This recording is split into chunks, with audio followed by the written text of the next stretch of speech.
ਦਰਸ਼ਕੋ break ਤੋਂ ਬਾਅਦ ਤੁਹਾਡਾ ਸਭ ਦਾ ਭਰਪੂਰ ਸਵਾਗਤ ਹੈ। ਸੋ ਵੀਅਰਸ ਹੁਣ ਆਪਾਂ ਆਪਣੇ ਪ੍ਰੋਗਰਾਮ ਨੂੰ ਹੋਰ ਅੱਗੇ ਵਧਾਉਂਦੇ ਹਾਂ। ਅੱਜ ਦੇ ਦੂਸਰੇ ਅਹਿਮ ਇਸ਼ੂ ਦੇ ਨਾਲ ਉਸ ਦੇ ਵਿੱਚ ਆਪਾਂ ਗੱਲਬਾਤ ਕਰਨ ਜਾ ਰਹੇ ਹਾਂ ਕਿ ਅਮਰੀਕਾ ਦੀ ਮਜ਼ਹਬੀ ਆਜ਼ਾਦੀ ਨਾਲ ਸੰਬੰਧਿਤ ਕਮਿਸ਼ਨ USCIRF ਨੇ ਭਾਰਤ ਨੂੰ ਮਜ਼ਹਬੀ ਆਜ਼ਾਦੀ ਕੁਚਲਣ ਵਾਲੇ ਮੁਲਕਾਂ ਦੀ ਸ਼੍ਰੇਣੀ ਵਿੱਚ ਰੱਖਣ ਦੀ ਜਿਹੜੀ ਹੈ ਸਿਫਾਰਿਸ਼ ਕੀਤੀ ਹੈ। ਇਸੇ ਤਰ੍ਹਾਂ ਫਰਾਂਸ ਦੀ ਇੱਕ NGO ਨੇ ਵਰਲਡ ਪ੍ਰੈਸ ਫਰੀडम ਰਿਪੋਰਟ ਵਿੱਚ 180 ਦੇਸ਼ਾਂ ਵਿੱਚੋਂ ਭਾਰਤ ਨੂੰ 142ਵੇਂ ਸ਼ਰਮਨਾਕ ਰੈਂਕ ਤੇ ਰੱਖਿਆ ਹੈ। ਸੋ ਵੀਅਰਸ ਇਉਂ ਲੱਗਦਾ ਹੈ ਕਿ ਅਖੌਤੀ ਭਾਰਤੀ ਜਮਹੂਰੀਅਤ ਦਾ ਜਿਹੜਾ ਭੱਦਾ ਚਿਹਰਾ ਬੇਨਕਾਬ ਹੋ ਰਿਹਾ ਹੈ। ਸੋ ਇਸ ਬਾਰੇ ਆਪਾਂ ਵਿਚਾਰ ਚਰਚਾ ਕਰਨ ਜਾ ਰਹੇ ਹਾਂ। ਸੋ ਅਸੀਂ ਚਾਹਾਂਗੇ ਕਿ ਤੁਸੀਂ ਸਾਡੇ ਨਾਲ ਇਸੇ ਤਰ੍ਹਾਂ ਬਣੇ ਰਹਿਣਾ।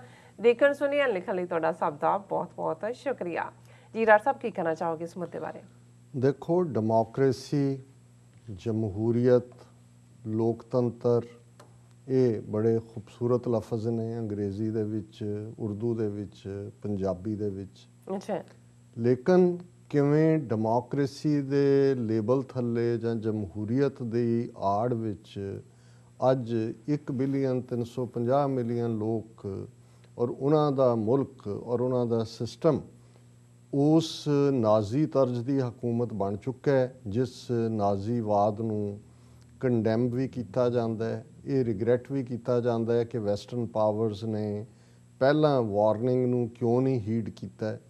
ਔਰ ਜਦੋਂ ਨਾਜ਼ੀਆਂ ਦੇ ਜ਼ੁਲਮਾਂ ਦੇ ਥੱਲੇ ਔਰ ਦੂਸਰਾ ਵਰਲਡ ਵਾਰ ਹੋਇਆ, ਕਰੋੜਾਂ ਲੋਕ ਮਾਰੇ ਗਏ, ਪਰਸੀਕਿਊਸ਼ਨ ਦੀਆਂ ਕਹਾਣੀਆਂ ਆਈਆਂ, ਫਿਰ ਇਹ ਨਾਅਰਾ ਇੱਥੇ ਬੁਲੰਦ ਹੋਇਆ, ਨੈਵਰ ਅਗੇਨ, ਕਿ ਜੀ ਇਹ ਦੁਬਾਰਾ ਨਹੀਂ ਹੋਣ ਦਿਆਂਗੇ। ਔਰ ਉਹ ਜਿਹੜਾ ਕਲੈਕਟਿਵ ਗਿਲਟ ਯੂਰਪ ਦਾ ਸੀ, ਜਿਹਦੇ ਲਈ ਇਹ ਦੋਸ਼ੀ ਸੀ, ਉਹਦੀ ਸਜ਼ਾ ਜਾ ਕੇ ਉਹਨਾਂ ਨੇ ਉੱਥੇ ਫਲਸਤੀਨੀਆਂ ਨੂੰ ਦਿੱਤੀ। ਇਜ਼ਰਾਈਲ ਜਿਹੜਾ ਫਲਸਤੀਨ ਨੂੰ ਡਿਵਾਈਡ ਕਰਕੇ ਉਹਨਾਂ ਦੀਆਂ ਜ਼ਮੀਨਾਂ 'ਚ ਉਹਨਾਂ ਨੂੰ ਬੇਘਰੇ ਕਰਕੇ ਜਿਹੜਾ ਇਜ਼ਰਾਈਲ ਦੀ ਕਾਇਮੀ ਦੀ ਗੱਲ। ਸੋ ਇਹ ਕਲੈਕਟਿਵ ਗਿਲਟ ਸੀ ਇਹਨਾਂ ਦੀ, ਜਿਹਦੇ 'ਚੋਂ ਇਜ਼ਰਾਈਲ ਦਾ ਜਨਮ ਹੋਇਆ। ਅੱਜ ਉਹੀ ਕਹਾਣੀ ਭਾਰਤ ਦੇ ਹਵਾਲੇ ਨਾਲ ਦੁਹਰਾਈ ਜਾ ਰਹੀ। ਜਦੋਂ ਵੀ ਉਹਨਾਂ ਦੇ ਲੋਕ ਇੱਥੇ ਆਉਂਦੇ ਨੇ ਜਾਂ ਇਹ ਐਡਰੈਸ ਕਰਦੇ ਨੇ, ਇਹਨਾਂ ਦੇ ਲਈ ਇਹੀ ਬੜੀ ਔਰ ਦੀ ਗੱਲ ਹੁੰਦੀ ਹੈ ਕਿ ਇੰਨੀ ਆਬਾਦੀ, ਇੰਨੀਆਂ ਵੋਟਾਂ ਲੋਕ ਪਾ ਕੇ ਕਰਦੇ ਨੇ। ਹਾਲਾਂਕਿ ਸਵੀਡਨ ਦੇ ਜਿਸ NGO ਨੇ ਫਾਈਨਲ ਰਿਪੋਰਟ 'ਚ ਇਹ ਗੱਲ ਕਹੀ ਹੈ ਕਿ ਭਾਈ ਇਹ ਜਿਹੜੀ ਹੈ ਭਾਰਤ ਇੱਕ ਇਲੈਕਟੋਕ੍ਰੇਸੀ ਬਣ ਗਿਆ ਕਿ ਵੀ ਵੋਟਾਂ ਨਾਲ, ਪਰ ਹੈ ਉਹ ਡਿਕਟੇਟਰਸ਼ਿਪ ਵਾਂਗ ਹੀ ਔਰ ਫਾਸ਼ਿਸਟ ਰਜੀਮ ਹੀ ਹੈ।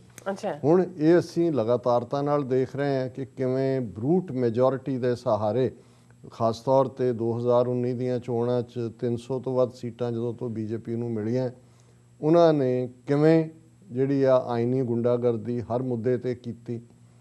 CAA ਦੇ ਮੁੱਦੇ ਦੇ ਉੱਤੇ ਫਿਰ ਅਸੀਂ ਦੇਖਦੇ ਹਾਂ ਕਿ ਕਿਵੇਂ national registration of population NRP, Kashmir ਦੇ ਵਿੱਚ 5 ਅਗਸਤ 2019 ਨੂੰ ਬੇਸਿਕ ਕਾਨਸਟੀਟਿਊਸ਼ਨ ਦੀ ਜਿਹੜੀ ਹੈ ਉਹ ਜਹੀ ਤਹੀ ਫੇਰ ਕੇ ਰੱਖ ਦਿੱਤੀ। ਜਿਹੜੀ ਬੇਸਿਕ ਕਾਨਸਟੀਟਿਊਸ਼ਨ ਦਾ ਜਦੋਂ ਉਹਦਾ ਡਰਾਫਟ ਤਿਆਰ ਹੁੰਦਾ ਉਹਦੇ 'ਚ ਆਰਟੀਕਲ 370 ਸੀ, ਜਿਨ੍ਹਾਂ ਟਰਮਸ ਦੇ ਥੱਲੇ ਇਹਨਾਂ ਦੇ ਆਪਣੇ ਕਹਿਣ ਮੁਤਾਬਕ ਜੰਮੂ ਕਸ਼ਮੀਰ ਦੇ ਉਸ ਵੇਲੇ ਦੇ ਰਾਜੇ ਹਰੀ ਸਿੰਘ ਨੇ ਐਕਸੀਡ ਕੀਤਾ ਸੀ ਇੰਡੀਆ ਨੂੰ।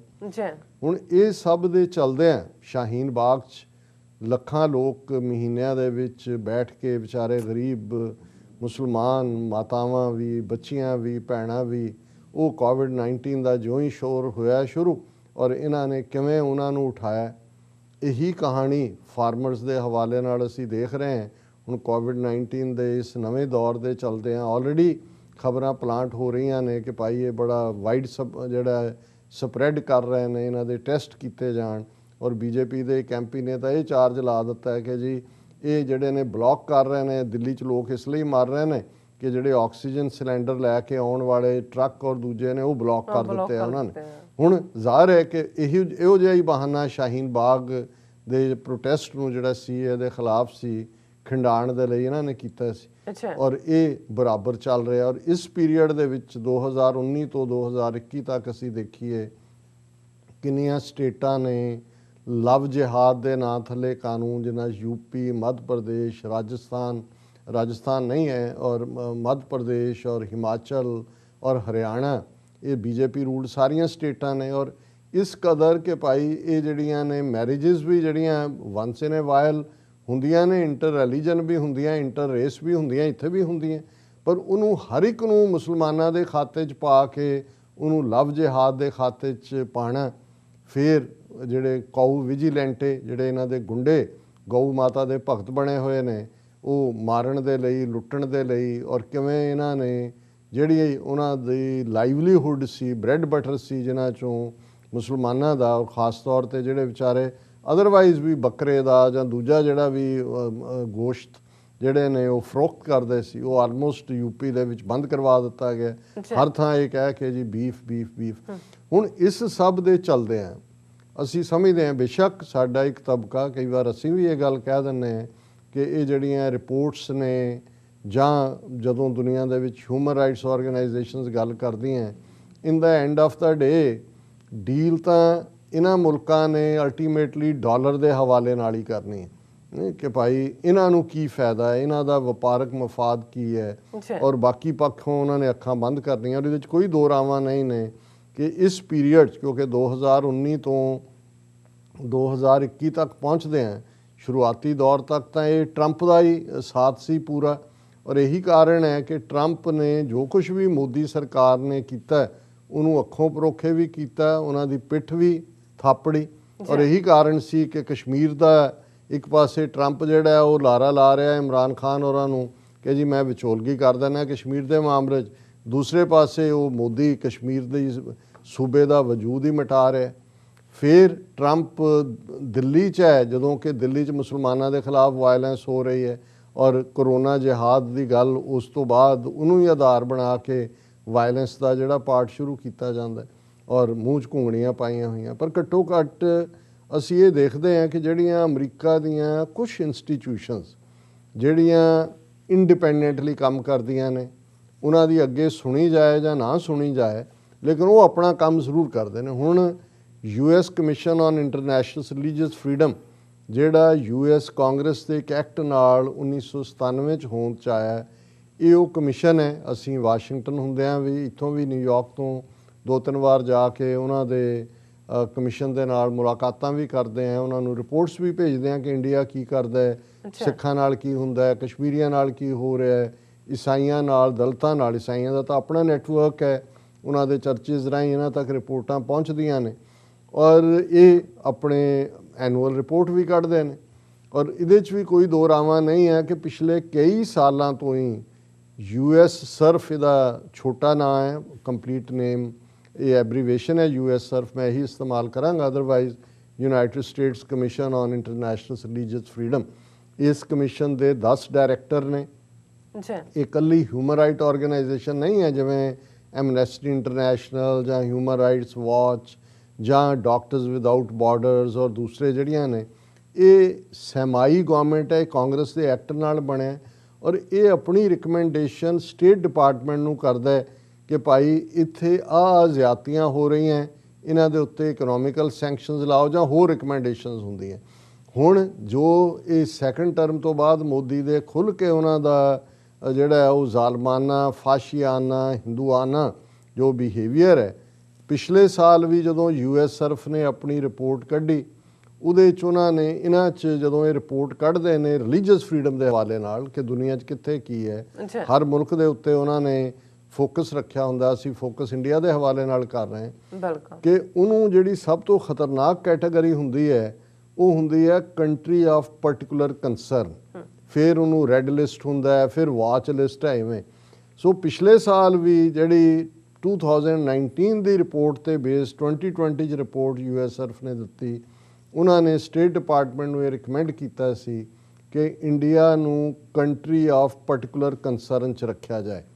ਲੇਕਿਨ ਟਰੰਪ ਐਡਮਿਨਿਸਟ੍ਰੇਸ਼ਨ ਨੇ ਉਹਨੂੰ ਬਿਲਕੁਲ ਇਗਨੋਰ ਕੀਤਾ ਔਰ ਉਹਨਾਂ ਨੂੰ ਮਾੜੀ ਮੋਟੀ ਵਾਰਨਿੰਗ ਜਿਹੜੀ ਥੱਲੇਵਾੜੀ ਕਰਕੇ ਉਹਨੂੰ ਕੰਟਰੀ ਆਫ ਪਰਟੀਕੂਲਰ ਕੰਸਰਨ 'ਚ ਨਹੀਂ ਰੱਖਿਆ। ਹੁਣ ਅੱਜ ਦੁਪਹਿਰ ਵੇਲੇ USCIRF ਨੇ ਪੂਰੀ ਜਿਹੜੀ ਹੈ ਵਰਚੁਅਲੀ ਸੀ, ਭਾਵੇਂ ਪ੍ਰੈਸ ਕਾਨਫਰੰਸ ਰਾਹੀਂ, ਆਪਣੀ 118 ਜਾਂ 119 ਪੇਜਸ ਦੀ ਰਿਪੋਰਟ ਰਿਲੀਜ਼ ਕੀਤੀ ਹੈ, ਜਿਹੜੇ ਦੁਨੀਆ ਦੇ ਸਾਰੇ ਦੇਸ਼ਾਂ ਬਾਰੇ ਹੈ। 3-4 ਜਿਹੜੇ ਪੇਜਸ ਨੇ ਉਹ ਇੰਡੀਆ ਦੇ ਉੱਤੇ ਨੇ, ਔਰ ਉਹਦੇ 'ਚ ਉਹਨਾਂ ਦੀ ਜਿਹੜੀ ਰਿਕਮੈਂਡੇਸ਼ਨ ਹੈ, ਔਰ ਅੱਜ ਇੰਡੀਅਨ ਮੀਡੀਆ ਵੀ ਬਜ਼ ਹੈ ਇਸ ਰਿਪੋਰਟ ਦੇ ਨਾਲ, India should be country of particular concern for religious freedom.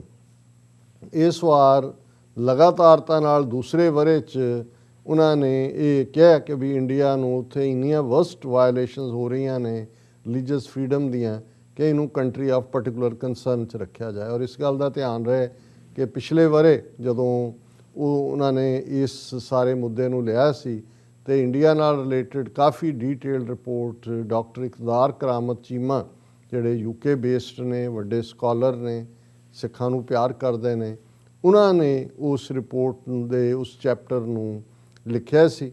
ਔਰ ਕੱਲ ਅਸੀਂ ਕੋਸ਼ਿਸ਼ ਕਰਾਂਗੇ ਕਿ ਗੁਫ਼ਤਗੂ ਪ੍ਰੋਗਰਾਮ 'ਚ ਜਿਹੜੀ ਅੱਜ ਇਹ ਰਿਪੋਰਟ 'ਚ ਅਗੇਨ ਇੰਡੀਆ ਨੂੰ ਕੰਟਰੀ ਆਫ ਪਾਰਟਿਕੂਲਰ ਕੰਸਰਨ ਐਲਾਨਿਆ ਗਿਆ, ਇਸ ਬਾਰੇ ਉਹਨਾਂ ਨਾਲ ਵੇਰਵੇ ਨਾਲ ਗੱਲ ਕੀਤੀ ਜਾਏ। ਔਰ ਇਸ ਵਾਰ ਜਿਹੜੀ ਇੱਕ ਪੋਜ਼ਿਟਿਵ ਗੱਲ ਹੋਈ ਹੈ ਕਿ ਪਿਛਲੀ ਵਾਰ, ਕਿਉਂਕਿ ਇਹਨਾਂ ਦੇ ਟੋਟਲ 10 ਕਮਿਸ਼ਨਰ ਨੇ, ਪਿਛਲੀ ਵਾਰ ਜਦੋਂ ਇੰਡੀਆ ਨੂੰ ਕੰਟਰੀ ਆਫ ਪਾਰਟਿਕੂਲਰ ਕੰਸਰਨ ਐਲਾਨਿਆ ਸੀ ਤੇ 10 ਚੋਂ 3 ਡਾਇਰੈਕਟਰਸ ਨੇ ਡਾਈਸੈਂਟਿੰਗ ਨੋਟ ਦਿੱਤਾ ਸੀ। ਉਹਨਾਂ ਨੇ ਕਿਹਾ ਸੀ ਨਹੀਂ ਇੰਡੀਆ 'ਚ ਬੜਾ ਸੋਸ਼ਲ ਹਾਰਮਨੀ ਹੈ ਔਰ ਦੂਸਰਾ ਹੈ ਤੇ ਇਹਨੂੰ ਨਾ ਐਲਾਨਿਆ ਜਾਏ। ਸੋ ਮਤਲਬ ਇਹ ਹੈ ਕਿ ਵੀ ਮੈਜੋਰਿਟੀ ਨੇ 10 ਚੋਂ 7 ਨੇ ਰਿਕਮੈਂਡ ਕੀਤਾ ਸੀ, 3 ਜਿਹੜੇ ਹੈ ਡਾਈਸੈਂਟਿੰਗ ਸੀ। ਇਸ ਵਾਰ ਇਹ ਹੋਇਆ ਕਿ 10 ਚੋਂ 9 ਜਿਹੜੇ ਨੇ ਉਹਨਾਂ ਨੇ ਰਿਕਮੈਂਡ ਕੀਤਾ ਕਿ ਇੰਡੀਆ ਵਰਸਟ ਵਾਇਓਲੇਟਰ ਹੈ ਦੁਨੀਆ ਦੇ ਦੇਸ਼ਾਂ 'ਚ, ਇਹਨੂੰ ਪਾਰਟਿਕੂਲਰ ਜਿਹੜਾ ਹੈ ਕੰਟਰੀ ਆਫ ਪਾਰਟਿਕੂਲਰ ਕੰਸਰਨ ਐਲਾਨਿਆ ਜਾਏ। ਤੇ ਇੱਕ ਜਿਹੜਾ ਮਿਸਟਰ ਜੌਨੀ ਮੂਰ, ਇਹ ਇਵੈਂਜਲਿਸਟ ਹੈ ਔਰ ਪ੍ਰੈਜ਼ੀਡੈਂਟ ਹੈ ਕਾਂਗਰਸ ਆਫ ਕ੍ਰਿਸਚਨਸ ਦੀ, ਉਹੀ ਖਰੀਦ ਲਿਆ ਹੋਣਾ ਇਹਨਾਂ ਨੇ, ਇੰਡੀਅਨਸ ਪੈਸੇ ਵੀ ਪਾਉਂਦੇ ਨੇ। ਉਹਨੇ ਇਹ ਕਿਹਾ ਕਿ ਜੀ ਨਹੀਂ, India is a diversity personified and its religious life has been its greatest historical blessing. ਇਹਨੂੰ ਮੂਰ ਨੂੰ ਕੋਈ ਪੁੱਛੇ ਕਿ ਭਾਈ ਆਪਣੇ ਕ੍ਰਿਸਚਨਸ ਨੂੰ ਹੀ ਪੁੱਛ ਲੈ ਉੱਥੇ ਹਾਲ ਕੀ ਹੈ। ਔਰ ਈਵਨ ਐਮਨੈਸਟੀ ਇੰਟਰਨੈਸ਼ਨਲ ਦੇ ਸਾਰੇ ਦਫ਼ਤਰ ਬੰਦ ਕੀਤੇ ਨੇ, ਚਰਚਿਸ ਦਾ ਕੀ ਹਾਲ ਹੈ, ਝਾਰਖੰਡ 'ਚ ਕੀ ਹੈ, ਪਰ ਇਸ ਕਿਸਮ ਦਾ ਇੱਕ ਅੱਧਾ ਜਿਹੜਾ ਹੈ ਉਹ ਰੈਂਟਾ ਕ੍ਰਿਸਚਨ ਲੱਗਦਾ ਹੈ। ਲੇਕਿਨ 9 ਜਿਹੜੇ ਨੇ ਉਹਨਾਂ ਨੇ ਪਿਛਲੀ ਵਾਰ ਨਾਲੋਂ ਵੀ 2 ਜ਼ਿਆਦਾ, 7 'ਚ +2 ਉਹਨਾਂ ਨੇ ਰਿਕਮੈਂਡ ਕੀਤਾ ਕਿ ਭਾਈ ਇਹ ਜਿਹੜਾ ਹੈ ਇਹਨਾਂ ਦੇ ਉੱਤੇ ਪਾਬੰਦੀ ਲਾਈ ਜਾਏ। ਔਰ 3 ਰਿਕਮੈਂਡੇਸ਼ਨਸ ਜਿਹੜੀਆਂ ਨੇ USCIRF ਨੇ ਕੀਤੀਆਂ ਕਿ ਵੀ ਕੀ ਕਰੇ state department. USCIRF recommended that the administration impose targeted sanctions on Indian individuals and entities for severe violations of religious freedom, ਕਿ ਇੰਡੀਵਿਜੂਅਲਸ ਦੇ ਉੱਤੇ ਵੀ ਜਿਹੜੇ ਵਾਇਲੇਟ ਕਰ ਰਹੇ ਨੇ ਉਹਨਾਂ ਦੀ ਅਮਰੀਕਾ ਐਂਟਰੀ ਤੇ ਪਾਬੰਦੀ ਲਾਈ ਜਾਏ। ਔਰ ਇਸ ਗੱਲ ਦਾ ਧਿਆਨ ਰਹੇ ਕਿ ਇਸੇ USCIRF ਦੀ ਰਿਕਮੈਂਡੇਸ਼ਨ ਦੇ ਉੱਤੇ ਹੀ 2002 ਚ ਗੁਜਰਾਤ 'ਚ ਹਜ਼ਾਰਾਂ ਮੁਸਲਮਾਨਾਂ ਨੂੰ ਮਾਰਨ ਵਾਲੇ ਮੋਦੀ ਦੀ ਅਮਰੀਕਾ ਐਂਟਰੀ 12 ਸਾਲ ਬੈਨ ਰਹੀ ਹੈ। 2002 ਤੋਂ ਬਾਅਦ 2014 ਚ ਜਦੋਂ ਇਹ ਬਣਿਆ ਉਦੋਂ ਹੀ ਆ ਸਕਿਆ। ਸੋ ਇਸ ਵਾਰ ਵੀ ਇਹਨਾਂ ਦੀ ਰਿਕਮੈਂਡੇਸ਼ਨ ਹੈ ਕਿ ਟਾਰਗੇਟਡ ਸੈਂਕਸ਼ਨਸ ਹੋਣ ਇੰਡੀਵਿਜੂਅਲਸ ਦੇ ਉੱਤੇ ਵੀ ਔਰ ਸਰਕਾਰੀ ਅਦਾਰਿਆਂ ਦੇ ਉੱਤੇ ਵੀ। ਦੂਸਰੀ ਰਿਕਮੈਂਡੇਸ਼ਨ ਇਹਨਾਂ ਦੀ second recommendation was for administration to promote interfaith dialogue and the rights of all communities at bilateral and multilateral forms such as, ਉਹਨਾਂ ਨੇ ਕਿਹਾ ਕਿ ਵੀ ਜਿਵੇਂ ਮਿਨਿਸਟਰਸ ਆਫ ਕੁਆਡਰੀਲੈਟਰਲ, ਕਿ ਹੁਣ ਉਹਨਾਂ ਨੇ ਕਿਹਾ ਜੀ ਤੁਸੀਂ ਕੁਆਡ ਬਣਾਇਆ, ਉਹਨਾਂ ਦੇ ਮਿਨਿਸਟਰਸ ਨੂੰ ਇਕੱਠੇ ਕਰੋ, ਉਹਨਾਂ ਨੂੰ ਕਹੋ ਕਿ ਜੀ ਇੰਟਰਫੇਥ ਡਾਇਲੋਗ ਕਰੋ ਔਰ ਭਾਰਤ ਦੇ ਖਾਨੇ 'ਚ ਇਹ ਗੱਲ ਪਾਓ ਕਿ ਭਾਈ ਇਹ ਦੂਸਰੇ ਧਰਮਾਂ ਦੀ ਇੱਜ਼ਤ ਕਰਨਾ ਕੀ ਹੁੰਦਾ ਹੈ। ਇਹ ਦੂਸਰੀ ਰਿਕਮੈਂਡੇਸ਼ਨ ਹੈ। Another recommendation to the US Congress was to raise issues in the US-India bilateral space such as hosting hearings, writing letters and constituting congressional delegations। ਉਹਨਾਂ ਨੇ ਕਾਂਗਰਸ ਨੂੰ ਕਿਹਾ ਤੀਸਰੀ ਰਿਕਮੈਂਡੇਸ਼ਨ ਇਹ ਹੈ ਕਿ ਭਾਈ ਜਿਹੜੀ US ਔਰ ਇੰਡੀਆ ਦੀਆਂ ਬਾਈਲੇਟਰਲ ਟਾਕਸ ਨੇ ਉਹਨਾਂ 'ਚ ਇਹਨਾਂ ਇਸ਼ੂਜ਼ ਨੂੰ ਉਠਾਇਆ ਜਾਏ ਔਰ ਇਸ ਦੇ ਵਿੱਚ ਉਹਨਾਂ ਨੂੰ ਲਿਖਿਆ ਵੀ ਜਾਏ ਔਰ ਕਾਂਗਰੈਸ਼ਨਲ ਡੈਲੀਗੇਸ਼ਨਸ ਜਿਹੜੇ ਨੇ ਉਹ ਵਿਜ਼ਿਟ ਵੀ ਕਰਨ ਔਰ ਉਹਨਾਂ ਨੂੰ ਇਸ ਦੇ ਲਈ ਜਿਹੜਾ ਇਹ ਕੀਤਾ ਜਾਏ। ਔਰ ਜਿਹੜੀਆਂ ਇਹ ਕੰਟਰੀ ਆਫ ਪਾਰਟਿਕੂਲਰ ਕੰਸਰਨ ਤੱਕ ਪਹੁੰਚਣ ਲਈ ਜਿਹੜੇ ਉਹਨਾਂ ਨੇ ਨੁਕਤੇ ਦਿੱਤੇ ਨੇ ਡੀਟੇਲ ਦੇ ਵਿੱਚ, ਉਹਦੇ ਜਿਵੇਂ ਮੈਂ ਆਲਰੇਡੀ CA ਦਾ ਜ਼ਿਕਰ ਕੀਤਾ ਹੈ, NRC ਦਾ ਕੀਤਾ ਹੈ। ਫਿਰ ਉਹਨਾਂ ਨੇ ਕਿਹਾ ਕਿ ਭਾਈ ਦਾ report says mobs sympathetic to Hindu nationalism operated with impunity and used brutal force, ਕਿ ਉਹ ਹਿੰਦੂ ਭੀੜਾਂ ਜਿਹੜੀਆਂ ਨੇ ਨਾਕਾਬੂ ਨੇ, ਐਡਮਿਨਿਸਟ੍ਰੇਸ਼ਨ ਪੁਲਿਸ ਵੀ ਉਹਨਾਂ ਦੀ ਮਦਦ ਕਰਦਾ ਹੈ। ਔਰ ਇਸ ਤੋਂ ਇਲਾਵਾ ਉਹਨਾਂ ਨੇ ਕਿਹਾ ਕਿ large detention camp being built in Assam, ਜਿਹੜਾ ਉਹ ਜਿਵੇਂ NRC ਦੇ ਥੱਲੇ ਉਹਨਾਂ ਨੇ ਆਲਰੇਡੀ ਇੱਕ ਵੱਡਾ ਡਿਟੈਂਸ਼ਨ ਕੈਂਪ ਜਿਵੇਂ ਯਹੂਦੀਆਂ ਨੂੰ ਕੈਂਪਾਂ 'ਚ ਰੱਖਿਆ ਸੀ, ਇਹ ਕਹਿ ਕੇ ਕਿ ਜੀ ਇੰਨੇ ਲੋਕ ਇਲੀਗਲ ਨੇ, ਇਹ ਸਾਰਾ ਪਾਰਟ ਚੱਲ ਰਿਹਾ। ਫਿਰ ਇਸ ਰਿਪੋਰਟ ਦੇ ਵਿੱਚ ਉਹਨਾਂ ਨੇ ਇਹ ਕਿਹਾ ਕਿ ਵੀ ਕਿਵੇਂ ਤਬਲੀਗੀ ਜਮਾਤ ਨੂੰ ਜਦੋਂ ਕਿ ਕੋਵਿਡ-19 ਦੀ ਬਿਗਨਿੰਗ ਹੋਈ ਹੈ ਉਹਨਾਂ ਨੇ ਹੇਟਫੁਲ ਰੈਟਰਿਕ ਕੀਤਾ ਔਰ ਇਹ ਹੇਟਫੁਲ ਰੈਟਰਿਕ 'ਚ ਗੌਰਮੈਂਟ ਆਫੀਸ਼ੀਅਲ ਵੀ ਸ਼ਾਮਲ ਸੀ ਜਿਹਦੇ 'ਚ ਕਿ ਉਹਨਾਂ ਨੇ ਰਿਲੀਜੀਅਸ ਮਾਈਨੋਰਟੀਜ਼ ਨੂੰ ਟਾਰਗੇਟ ਕੀਤਾ। ਸੋ ਅਸੀਂ ਸਮਝਦੇ ਹਾਂ ਕਿ ਭਾਈ ਇਹ ਇੱਕ ਪੋਜ਼ੀਟਿਵ ਜਿਹੜਾ ਡਿਵੈਲਪਮੈਂਟ ਹੈ ਕਿ ਭਾਰਤ ਨੂੰ ਉਹਨਾਂ ਨੇ ਕੰਟਰੀ ਆਫ ਪਾਰਟੀਕੂਲਰ ਕੰਸਰਨ 'ਚ ਵੀ ਲਿਆਂਦਾ ਹੈ, ਐਕਸਪੋਜ਼ ਵੀ ਕੀਤਾ ਹੈ ਔਰ ਘੱਟੋ ਘੱਟ ਜਿਵੇਂ ਮੈਂ ਅੱਜ ਦੀ ਆਵਾਜ਼ ਪ੍ਰੋਗਰਾਮ ਦੇ ਵਿੱਚ ਵੀ ਕਿਹਾ ਸੀ ਵੀ ਇਹਦਾ ਇੱਕ ਫਾਇਦਾ ਘੱਟੋ ਘੱਟ ਹਜ਼ਾਰਾਂ ਦੀ ਗਿਣਤੀ 'ਚ ਸਾਡੇ ਸਿੱਖ ਭੈਣਾਂ ਭਰਾਵਾਂ ਨੂੰ ਜਿਹੜੇ ਅਸਾਈਲਮ ਲਈ ਅਪਲਾਈ ਕੀਤਾ ਹੁੰਦਾ ਜਿਨ੍ਹਾਂ ਨੇ ਅਮਰੀਕਾ 'ਚ ਹੋਣ, ਕੈਨੇਡਾ 'ਚ ਹੋਣ, UK, ਇਹ ਫਾਇਦਾ ਹੁੰਦਾ ਹੈ ਕਿਉਂਕਿ ਜਦੋਂ ਇਸ ਲੈਵਲ ਦੀ ਗੌਰਮੈਂਟ ਰਿਪੋਰਟ ਸਾਹਮਣੇ ਹੁੰਦੀ ਹੈ ਕਿ ਭਾਈ ਕਿਉਂਕਿ ਇਹ ਰਿਲੀਜੀਅਸ ਫਰੀਡਮ ਦੇ ਉੱਤੇ ਹੀ ਕੰਮ ਕਰਦਾ ਹੈ ਕਮਿਸ਼ਨ ਕਿ ਕੀ ਚੱਲ ਰਿਹਾ ਹੈ ਤੇ ਇਹੀ ਰਿਪੋਰਟਾਂ ਬੇਸ ਬਣਦੀਆਂ ਨੇ ਅਸਾਈਲਮ ਗ੍ਰਾਂਟ ਕਰਨ ਦੀਆਂ ਵੀ। ਤੇ ਜਦੋਂ ਅਮਰੀਕਾ ਨੇ ਭਾਰਤ ਨੂੰ ਠੁੱਡ ਮਾਰਨਾ ਹੈ ਚੰਗੀ ਤਰ੍ਹਾਂ, ਜਦੋਂ ਇਹਨਾਂ ਦਾ ਮੋਹ ਭੰਗ ਹੋਏਗਾ ਜਾਂ ਵਰਤ ਲੈਣਗੇ ਉਹਨੂੰ, ਫਿਰ ਇੱਦਾਂ ਦੀਆਂ ਰਿਪੋਰਟਾਂ ਕੱਢ ਕੇ ਜਦੋਂ ਉਹਨਾਂ ਨੇ ਖਾਲਿਸਤਾਨ ਦੇ ਲਈ ਮਤਾ ਕਰਨਾ ਹੈ US ਕਾਂਗਰਸ ਜਾਂ ਸੈਨੇਟ ਜਾਂ ਕਸ਼ਮੀਰ ਨੂੰ ਰਾਈਟ ਆਫ ਸੈਲਫ ਡਿਟਰਮੀਨੇਸ਼ਨ ਦੇਣਾ, ਫਿਰ ਇਹ ਸਾਰੀਆਂ ਕਮਿਸ਼ਨ ਰਿਪੋਰਟਾਂ ਜਿਹੜੀਆਂ ਹੁਣ ਭਾਵੇਂ ਫਾਈਲਾਂ 'ਚ ਹੀ ਲਾ ਰਹੇ ਹੋਣ ਇਹ ਕੱਢ ਲੈਣਗੇ ਦੱਸਣ ਦੇ ਲਈ ਕਿ ਭਾਈ ਇੰਡੀਆ ਕਿਵੇਂ ਬਰੂਟਲੀ ਜਿਹੜਾ ਮਾਈਨੋਰਟੀਜ਼ ਦੀਆਂ ਫਰੀਡਮਸ ਨੂੰ, ਰਿਲੀਜੀਅਸ ਫਰੀਡਮਸ ਨੂੰ, ਸਿਵਲ ਲਿਬਰਟੀਜ਼ ਨੂੰ ਕ੍ਰਸ਼ ਕਰ ਰਿਹਾ। ਔਰ ਇਹ ਇੱਕ ਪਾਸੇ ਤਾਂ ਇਹ ਰਿਪੋਰਟ ਹੈ, ਦੂਸਰੇ ਪਾਸੇ ਭਾਰਤ ਦੇ ਮੂੰਹ ਦੇ ਉੱਤੇ ਇੱਕ ਕਰਾਰੀ ਚਪੇੜ ਜਿਹੜੀ ਇੱਕ ਬੜੀ ਰਿਪਿਊਟਡ ਰਿਪੋਰਟਰਸ ਵਿਦਆਊਟ ਬਾਰਡਰਸ, ਇਹ ਫ੍ਰੈਂਚ NGO ਹੈ, NGO ਹੈ ਜ਼ਾਹਰ ਹੈ ਪਰ ਫਰਾਂਸ ਬੇਸਡ ਹੈ ਔਰ ਉਹਨਾਂ ਨੇ 2021 ਦੀ world press freedom index report ਜਿਹਨੂੰ ਕਹਿੰਦੇ ਨੇ ਉਹ ਜਾਰੀ ਕੀਤੀ ਹੈ ਔਰ ਇਸ ਵਾਰ ਵੀ ਉਹਨਾਂ ਨੇ ਭਾਰਤ ਨੂੰ ਵਰਸਟ ਇਸ ਲਿਹਾਜ਼ ਨਾਲ ਪ੍ਰੈਸ ਫਰੀडम ਦੇ ਲਿਹਾਜ਼ ਨਾਲ ਕਿਹਾ। 180 ਦੇਸ਼ਾਂ ਨੂੰ ਉਹਨਾਂ ਨੇ ਜਿਹੜਾ ਖੰਗਾਲਿਆ ਜਾਂ 180 ਦੇਸ਼ਾਂ ਦੇ ਜਿਹੜੀ ਹੈ ਮੀਡੀਆ ਫਰੀडम ਨੂੰ ਉਹਨਾਂ ਨੇ ਐਨਾਲਾਈਜ਼ ਕਰਕੇ ਭਾਰਤ ਨੂੰ 180 ਚੋਂ 142ਵੇਂ ਸ਼ਰਮਨਾਕ ਰੈਂਕ ਦੇ ਉੱਤੇ ਰੱਖਿਆ ਔਰ ਉਹਨਾਂ ਨੇ ਇਹ ਕਿਹਾ ਕਿ ਭਾਈ ਦਿਸ ਡਿਸਪਾਈਟ ਦਾ ਫੈਕਟ ਕਿ ਹੁਣ ਜਦੋਂ ਪਿਛਲੇ ਸਾਲ ਉਹਨਾਂ ਨੇ ਭਾਰਤ ਨੂੰ ਇਸ ਕਿਸਮ ਦਾ ਹੀ ਰੈਂਕ ਦਿੱਤਾ ਸੀ ਤੇ ਉਦੋਂ ਭਾਰਤ ਨੂੰ ਇਹ ਲੱਗਿਆ ਕਿ ਵੀ ਇਹ ਬੜੀ ਬਦਨਾਮੀ ਹੋ ਰਹੀ ਹੈ ਔਰ ਉਹਦੇ ਥੱਲੇ ਉਹਨਾਂ ਨੇ ਭਾਰਤੀ ਹਕੂਮਤ ਨੇ ਕੈਬਨਿਟ ਸੈਕਟਰੀ ਨੂੰ ਜਿਹੜਾ ਹੈ ਉਹ ਇੰਚਾਰਜ ਬਣਾਇਆ ਕਿ ਇੰਡੈਕਸ ਮੋਨੀਟਰਿੰਗ ਸੈੱਲ ਕਰੋ। ਉਹਦੇ 'ਚ ਜਿਹੜਾ ਭਾਰਤ ਦਾ ਐਂਬੈਸਡਰ ਹੈ ਫਰਾਂਸ ਦਾ, ਉਹਨੇ ਜਿਹੜਾ ਰਿਪੋਰਟਰਸ ਵਿਦਆਊਟ ਬਾਰਡਰਸ ਦੇ ਨਾਲ ਮੁਲਾਕਾਤ ਵੀ ਕੀਤੀ, ਲੌਬੀ ਵੀ ਕੀਤੀ ਤਾਂ ਕਿ ਅਗਲੇ ਸਾਲ 'ਚ ਯਾਨੀ ਕਿ 2021 'ਚ ਭਾਰਤ ਦਾ ਰੈਂਕ ਇੰਨਾ ਮਾੜਾ ਨਾ ਹੋਏ। ਪਰ ਇਹਦੇ ਬਾਵਜੂਦ ਇਸ ਗੱਲ ਦਾ ਧਿਆਨ ਰਹੇ ਕਿ ਪਿਛਲੇ 3 ਸਾਲ 4-5 ਸਾਲ ਦੇ ਵਿੱਚ ਭਾਰਤ ਹੋਰ ਥੱਲੇ ਨੂੰ ਗਿਆ। ਇਨ 2016 India's rank was 133 which has steadily climbed down to 142 in 2020। ਹੁਣ ਈਵਨ 2016 ਤੋਂ 2020 ਤੱਕ ਜਿਹੜੇ ਨੇ ਇਹ 9 ਪੁਆਇੰਟ ਥੱਲੇ ਡਿੱਗਿਆ। 133ਵੇਂ ਤੇ ਉਦੋਂ ਵੀ ਸੀ ਮਾੜਾ, 133ਵਾਂ 180 ਚੋਂ ਹੁਣ 142ਵੇਂ ਤੇ ਹੈ। ਔਰ ਇਹਦੇ 'ਚ ਜਿਹੜੀ ਇਹ ਰਿਪੋਰਟਰਸ ਵਿਦਆਊਟ ਬਾਰਡਰਸ ਦੀ ਰਿਪੋਰਟ 'ਚ ਉਹਨਾਂ ਨੇ ਕਿਹਾ India is one of the world's most dangerous countries for journalists trying to do their job properly। ਕਿ ਦੁਨੀਆ ਦੇ ਸਭ ਤੋਂ ਖਤਰਨਾਕ ਮੁਲਕਾਂ 'ਚੋਂ ਭਾਰਤ ਬਣ ਗਿਆ ਜਿੱਥੇ ਕਿ ਜਿਹੜੇ ਰਿਪੋਰਟਰ ਨੇ, ਮੀਡੀਆ ਵਾਲੇ ਲੋਕ ਨੇ ਆਪਣਾ ਜੌਬ ਇਮਾਨਦਾਰੀ ਨਾਲ ਜਾਂ ਠੀਕ ਰਿਪੋਰਟਿੰਗ ਨਹੀਂ ਕਰ ਸਕਦੇ। They are exposed to every kind of attack including police violence against reporters ਕਿ ਉਹਨਾਂ 'ਤੇ ਹਰ ਤਰ੍ਹਾਂ ਦੇ ਹਮਲੇ ਹੁੰਦੇ ਨੇ ਜਿਸ ਦੇ ਵਿੱਚ ਈਵਨ ਪੁਲਿਸ ਵੀ ਰਿਪੋਰਟਰਸ ਦੇ ਖਿਲਾਫ ਵਾਇਲੈਂਸ ਕਰਦੀ ਹੈ। ਐਂਬੁਸ਼ਿਸ ਬਾਈ ਪੋਲੀਟੀਕਲ ਐਕਟਿਵਿਸਟ, ਜਿਹੜੇ ਹਿੰਦੂਤਵੀ ਐਕਟਿਵਿਸਟ ਨੇ ਉਹ ਐਂਬੁਸ਼ ਕਰਦੇ ਨੇ, ਉਹਨਾਂ ਨੂੰ ਘੇਰ ਕੇ ਮਾਰਦੇ ਨੇ।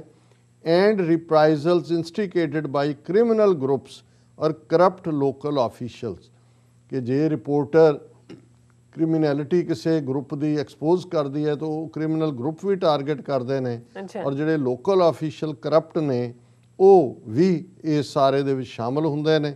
ਔਰ ਇਹ ਜਿਵੇਂ ਇਹਦੇ 'ਚ ਕਿਹਾ ਗਿਆ ਕਿ ਪਿਛਲੇ ਸਾਲ ਦੀ ਰਿਪੋਰਟ ਤੋਂ ਬਾਅਦ ਕੈਬਨਿਟ ਸੈਕਟਰੀ ਰਾਜੀਵ ਗੌਬਾ ਨੇ ਇੰਡੈਕਸ ਮੋਨੀਟਰਿੰਗ ਸੈੱਲ ਬਣਾਇਆ।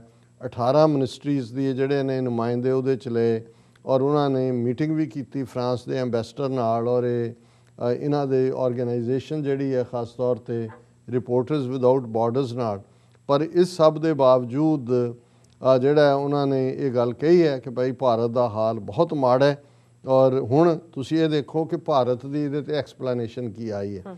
ਦ ambassador said the shutdown was for the security of the region. ਹੁਣ ਉਹਦੇ 'ਚ ਉਹਨਾਂ ਨੇ ਸਵਾਲ ਚੁੱਕਿਆ ਕਿ ਕਸ਼ਮੀਰ 'ਚ ਤੁਸੀਂ ਇੰਟਰਨੈਟ ਬੰਦ ਕਰ ਦਿੱਤੇ, ਸ਼ਟਡਾਊਨ ਕਰ ਦਿੱਤਾ ਹੈ, ਤੇ ਉਹ ਐਂਬੈਸਡਰ ਕਹਿ ਰਿਹਾ ਕਿ ਜੀ ਇਹ ਅਸੀਂ ਸਿਕਿਉਰਿਟੀ ਲਈ, ਲੋਕਾਂ ਦੀ ਹਿਫਾਜ਼ਤ ਲਈ ਕੀਤਾ ਸੀ। Members of the press could access the internet through the internet kiosks set up by the government, and there was active reporting in the Indian and international media on the situation in Kashmir। ਕਿ ਜੀ ਅਸੀਂ ਤਾਂ internet kiosk ਬਣਾਏ ਹੋਏ ਸੀ, ਉਹਦੇ ਤਰ੍ਹਾਂ ਹੀ reporter ਕਰ ਸਕਦੇ ਸੀ। ਅਸੀਂ ਜੇ ਇੰਟਰਨੈਟ ਬੰਦ ਵੀ ਕਰਤਾ, what a big deal, which could only have been possible with unhindered access to internet and freedom of press। ਉਹਨਾਂ ਨੇ ਇਹ ਕਿਹਾ ਕਿ ਜੀ ਅਸੀਂ ਤਾਂ ਇਹ ਸਾਰਾ ਬਿਲਕੁਲ ਪ੍ਰਬੰਧ ਕੀਤਾ ਇੰਟਰਨੈਟ ਦਾ। ਹੁਣ ਜਿਹੜੀ ਰਿਪੋਰਟ 'ਚ ਉਹਨਾਂ ਨੇ ਕਿਹਾ ਵੀ ਰਿਪੋਰਟਰਸ 'ਤੇ ਅਟੈਕ ਹੁੰਦੇ ਨੇ, ਹੁਣ ਇਸ ਦੇ ਉੱਤੇ ਮਿਸਟਰ ਅਸ਼ਰਫ ਜਿਹੜਾ ਐਂਬੈਸਡਰ ਹੈ ਇੰਡੀਆ ਦਾ, ਉਹ ਕਹਿ ਰਿਹਾ ਮੈਨੀ incidents reported as attacks on journalists are often consequence of the law and order situation in some areas of India. This is often misrepresented and targeted attacks on journalists by the state in western। ਉਹਨੇ ਕਿਹਾ ਜੀ ਕੁਛ ਸਾਡੇ ਇਲਾਕੇ ਨੇ ਜਿਨ੍ਹਾਂ 'ਚ law and order ਹੀ ਇੰਨਾ ਕੁ ਖਰਾਬ ਹੈ ਕਿ ਹਮਲੇ ਹੋ ਜਾਂਦੇ ਨੇ। ਇਹ ਕੋਈ ਜਰਨਲਿਸਟਾਂ 'ਤੇ ਹਮਲੇ ਨਹੀਂ ਹੁੰਦੇ, ਇਹ ਤਾਂ ਜਿੱਥੇ ਮਰਜ਼ੀ ਹੋ ਜਾਏ। ਹੁਣ ਤੁਸੀਂ ਦੇਖੋ ਵੀ ਇੱਕ ਉਹ ਕੀ ਕਹਿੰਦੇ ਨੇ ਵੀ ਇੱਕ ਪਾਸੇ ਰੌਕ ਤੇ ਦੂਜੇ ਪਾਸੇ ਸਮੁੰਦਰ। ਉਹ ਖੁਦ ਇਹ ਕਹਿ ਰਿਹਾ ਹੈ ਆਪਣੇ ਆਪ ਨੂੰ ਪ੍ਰੋਟੈਕਟ ਕਰਨ ਲਈ ਕਿ ਜੀ ਇਹ ਜਰਨਲਿਸਟਾਂ 'ਤੇ ਅਟੈਕ ਨਹੀਂ ਹੁੰਦੇ, ਸਾਡੀ ਲਾਅ ਐਂਡ ਆਰਡਰ ਹਾਲਤ ਹੀ ਇੰਨੀ ਕੁ ਮਾੜੀ ਹੈ ਕਿ ਕਿਸੇ 'ਤੇ ਵੀ ਕਿਤੇ ਵੀ ਅਟੈਕ ਹੋ ਸਕਦਾ, ਉਹ ਜਰਨਲਿਸਟਾਂ 'ਤੇ ਵੀ ਹੋ ਜਾਂਦਾ। ਇਹ ਟਾਰਗੇਟਡ ਨਹੀਂ ਹੈ। ਹੁਣ ਇਹ ਦੱਸ ਰਿਹਾ ਕਿ ਜਦੋਂ ਅਸੀਂ ਇਹ ਕਿਹਾ ਕਿ ਬਈ ਇਹਨਾਂ ਦਾ ਭੱਦਾ ਚਿਹਰਾ, ਖੂਨੀ ਚਿਹਰਾ, ਕਰੂਪ ਚਿਹਰਾ, ਜ਼ਾਲਮਾਨਾ ਚਿਹਰਾ ਬੇਨਕਾਬ ਹੋ ਰਿਹਾ ਹੈ, ਅਨਮਾਸਕ ਹੋ ਰਿਹਾ ਹੈ, ਮੁਖੌਟਾ ਇਹਨਾਂ ਦਾ ਉਤਰ ਰਿਹਾ ਹੈ, ਤੇ ਇਹ ਗਲਤ ਨਹੀਂ ਹੈ। USCIRF ਇਹਨਾਂ ਨੂੰ ਕੰਟਰੀ ਆਫ ਕੰਸਰਨ ਮੋਸਟ ਜਿਹੜੀ ਕੰਡੈਮਨੇਬਲ ਸਿਚੁਏਸ਼ਨ ਹੈ ਹਿਊਮਨ ਰਾਈਟਸ ਦੀ ਕੈਟਾਗਰੀ 'ਚ, ਰਿਲੀਜੀਅਸ ਫਰੀਡਮ ਦੀ, ਉਹਦੇ 'ਚ ਰੱਖ ਰਹੀ ਹੈ। ਔਰ ਇਹ ਜਿਹੜੀ ਇਹਨਾਂ ਦੀ ਫ੍ਰੈਂਚ NGO ਹੈ ਉਹ 180ਵੇਂ ਚੋਂ 142ਵੇਂ ਨੰਬਰ 'ਤੇ ਰੱਖ ਰਹੀ ਹੈ।